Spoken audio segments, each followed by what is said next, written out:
Let's see how to configure GW2000 gateway. Connect the gateway to your computer. Now open any one of the web browser in your computer and type in the IP address 192.168.5.175 and press enter. You will be directed to the login page. Enter the username lmeasure. Password is the same as username, and press enter. You will be directed to the home page. Select the option called accounts. Make sure the date and time is set according to your region. Change the operation mode to normal. If you want to change the username and password, you can change it here. Now, move on to factory reset. Here you can erase the data and also reset the IP address. SD card initialization is used to erase the SD card, which is inside the gateway. Full recovery is used to recover the data in the SD card. Start recovery is also used to recover data.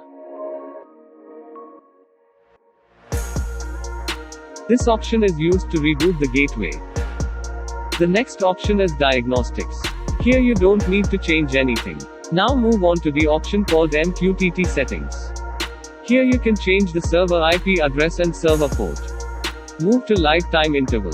Here you can set the values for how long you want the lifetime data to be visible. If you set the values for 60 seconds, you will see the live data every 60 seconds. Log data is used to set the values for the number of seconds in intervals where you are able to store the data. Minimum value is 2 minutes. Critical lifetime interval is used to monitor the data in a very short period of time. Minimum value is 1 second. Critical log time interval is used to log critical data. Minimum value is 60 seconds. Recovery interval is where the SD card in the gateway will push the data into the server, according to the interval which is set. You can set up to 86400 seconds. Click Apply and press OK. Now go to the option called Modbus settings. This option can be used when you connect to third-party meters. Move to the next option, Add devices. If you use third-party meters or lmeasure meters, you can use this option as well. If you're using lmeasure meters, go to the option and select the respective model from the list of devices. And press Read. It will start programming automatically. Enter the start device ID and end device ID.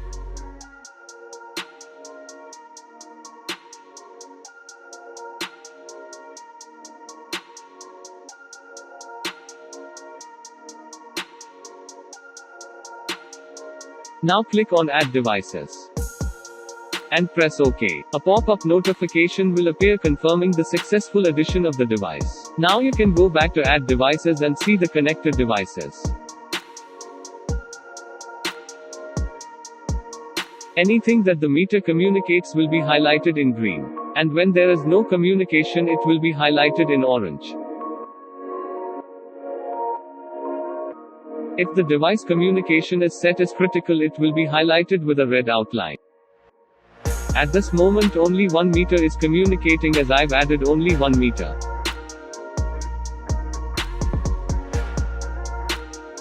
Now move on to the next option called Device Settings.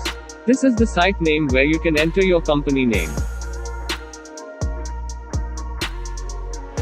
This is where you can enter the location. If you want to add any particular description to this particular gateway, you can add and press Submit. Under Device Configuration, the number of devices is set to 32. And this need not be changed. You can press Submit. Now move to the communication setup. The values shown in the baud rate must be the same as the values in the meter.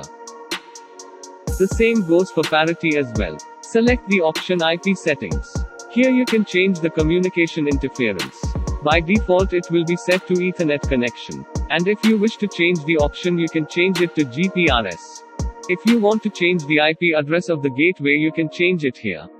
You can also change the subnet mask and default gateway. And in case you chose the GPRS option, you can set the APN of the respective SIM card and press Submit.